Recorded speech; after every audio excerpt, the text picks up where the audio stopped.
Stop collection information, start building knowledge. Knowledge గురించి మనం మొదటగా అసలు సమాచారం అంటే ఏంటి, జ్ఞానం అంటే ఏంటి, వీటి రెండింటిని గురించి తెలియజేస్తూ ఈ వీడియోను చేయడం జరుగుతుంది. Hi everyone, I'm Bharatavarshi, BRH@E. Knowledge and information, వీటి గురించి మనం ఇప్పుడు ఈ వీడియోలో తెలుసుకుంటాం. అసలు మన బ్రెయిన్ మనల్ని ఎలా మోసం చేస్తుంది. మొదట ఇన్ఫర్మేషన్ అండ్ నాలెడ్జ్ అంటే ఏంటిదో తెలుసుకుందాం. ఇన్ఫర్మేషన్ అంటే ఒక విషయం గురించి తెలుసుకోవడం, నాలెడ్జ్ అంటే కనుక తెలుసుకున్న విషయం గురించి మనం అర్థం చేసుకోవటం. ఇక్కడ ఒక విషయం గురించి తెలుసుకోవడం లేదా అర్థం చేసుకోవడం ఎంత ముఖ్యమో, అర్థం చేసుకున్న దాన్ని మన జీవితంలో ఉపయోగపడే విధంగా అప్లికేబుల్ చేసినప్పుడే అది మనకు ఉపయోగకరంగా ఉంటుంది. నువ్వు మొదట ఒక విషయం గురించి తెలుసుకో, దానిని అర్థం చేసుకో, అర్థం చేసుకున్న దానిని నిజ జీవితంలో పాటించడం కోసం ప్రయత్నం చేయి. పాటించిన తర్వాత రిజల్ట్ చూడు.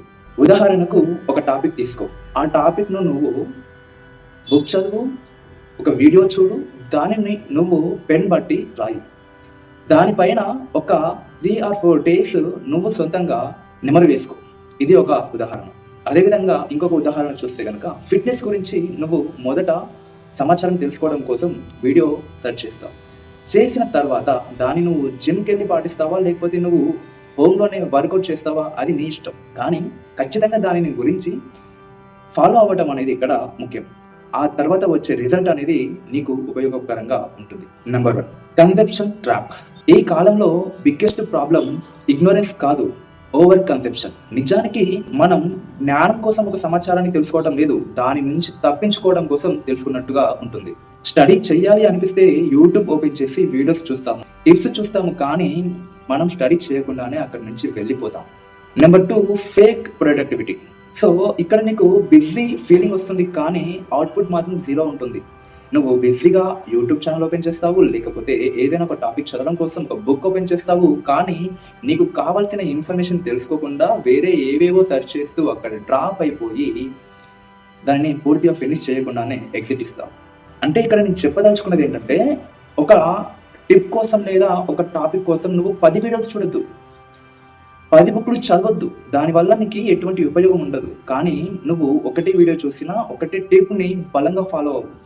ఒకటే టాపిక్ని చదివినా సరే ఆ టాపిక్ని కంప్లీట్గా పూర్తి చెయ్యి. నిజానికి మనకు సమాచారం అనేది యాక్టివిటీని ఇస్తుంది, కానీ అర్థం చేసుకోవడం అనేది రిజల్ట్ని ఇస్తుంది. Third 1, memory illusion. Social media మన బ్రెయిన్ని ఎలా డ్యామేజ్ చేస్తుంది ఇప్పుడు మీకు చెప్తాను. సోషల్ మీడియాని ఉపయోగిస్తున్నప్పుడు మన బ్రెయిన్ మనల్ని ఇలా చీట్ చేస్తుంది. అది ఎలా అంటే, నువ్వు ఏదైనా ఒక ఇంట్రెస్టింగ్గా ఒక విషయాన్ని చూస్తుంటే బ్రెయిన్ మనకు డోపమైన్ రిలీజ్ చేస్తుంది. దానివల్ల నీకు ఏమనిపిస్తుంది అంటే, నేను నేర్చుకుంటున్నాను అనే ఫీలింగ్ వస్తుంది. దానివల్ల నీ గ్రోత్ అక్కడే అయిపోతుంది. నిజానికి ఇక్కడ నువ్వు నేర్చుకోవడం లేదు. ఇక్కడ నువ్వు సమాచారాన్ని తెలుసుకోవడం అనేది, అర్థం చేసుకోవడం అనేది నువ్వు ప్రాక్టికల్గా ఉపయోగించడం వేరు. కేవలం ఒక విషయాన్ని సెర్చ్ చేస్తావు, ఆ సమాచారాన్ని గురించి తెలుసుకుంటావు, అర్థం చేసుకోగలవు, కానీ నువ్వు నిజంగా అప్లికేబుల్ చేస్తావా అంటే లేదు, అప్లికేబుల్ చేయలేదు. మరి ఎప్పుడు మన లైఫ్లో చేంజెస్ వస్తాయి అంటే, మనం ఏదైతే విషయాన్ని తెలుసుకుంటామో ఆ తెలుసుకున్న విషయాన్ని ఉపయోగించినప్పుడు కదా. నిజానికి మనకు తెలుసు, మన బాడీ ఫిట్గా ఉండాలి అంటే డైలీ వాకింగ్ చేయాలి, డైలీ ఏదైనా ఒక ఎక్సర్సైజ్ రొటీన్ చేయాలి, అదేవిధంగా డైట్ ఫాలో అవ్వాలి. వీటన్నిటి గురించి మనం యూట్యూబ్లో చూసినా కేవలం చూడటం వరకే పరిమితం అయితే అది అక్కడి వరకే అయిపోతుంది. కానీ మనకు రిజల్ట్ ఎప్పుడు వస్తుంది అంటే, మనం చూసి తెలుసుకున్న విషయాన్ని అప్లికేబుల్ చేసినప్పుడు రిజల్ట్ వస్తుంది. కాబట్టి ఈ సోషల్ మీడియా ద్వారా మనం జాగ్రత్తగా ఉండాలి. ఫోర్త్ 1, నాలెడ్జ్ టెస్టులు. ఇక్కడ మనకు నిజంగా నాలెడ్జ్ అనేది ఉందా లేదా అంటే 3 టెస్టులు చేయొచ్చు. అవి ఏంటి అంటే, నెంబర్ 1, నువ్వు సెల్ఫ్గా ఎక్స్ప్లెయిన్ చేయి. నువ్వు నీకు ఉన్నటువంటి నాలెడ్జ్ సొంతంగా వివరణాత్మకంగా చెప్పగలుగుతున్నావా లేదా అని. నెంబర్ 2, నీకు ఉన్నటువంటి ఆ జ్ఞానాన్ని నువ్వు నీ నిజ జీవితంలో ఉపయోగిస్తున్నావా లేదా. నెంబర్ 3, నువ్వు ఉపయోగిస్తున్నటువంటి ఏదైనా రొటీన్ అవ్వచ్చు, దాన్ని నువ్వు స్థిరంగా ఫాలో అవుతున్నావా లేదా. సో ఈ 3 అంశాలు లేకపోతే అది నాలెడ్జ్ కాదు, కేవలం ఇన్ఫర్మేషన్ మాత్రమే. గుర్తుపెట్టుకోండి, ఈ 3 లేకపోతే మీరు తెలుసుకున్నటువంటి విషయాలే తప్ప వాటిని మీరు ఉపయోగిస్తున్నటువంటి జ్ఞానం అయితే కాదు.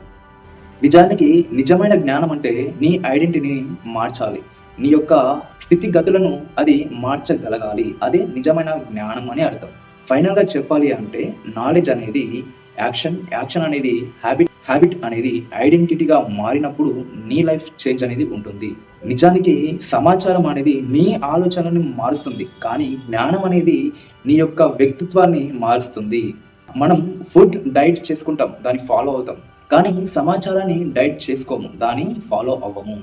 ఈ రోజుల్లో మన సమస్య అనేది నాలెడ్జ్ లేకపోవడం కాదు. నాలెడ్జ్ ఉంది. కానీ అప్లికేషన్ లేకపోవటం. సో ఇక్కడ నుంచి మనం చేంజెస్ కోసం అప్లికేషన్‌ని ట్రై చేద్దాం. ఈ రోజుల్లో మనకు ఉన్నటువంటి అధిక సమాచారంతో మనము ఎలాంటి సమాచారాన్ని గ్రహించాలి, మనము ఏ విధంగా ఫాలో అవుతే మనకు లాభాలుంటాయి అనే విషయాన్ని ఈ వీడియో ద్వారా మీకు కొంతైనా తెలిసింది అని నేను అనుకుంటున్నాను. ఇది కేవలం ఇంట్రడక్షన్‌కి సంబంధించి మొదటి వీడియో మాత్రమే. ముఖ్యంగా అత్యంత ఉపయోగకరమైన సమాచారంతో మరిన్ని వీడియోలు ముందు ముందు మన ఈ ఛానెల్‌లో రాబోతున్నాయి.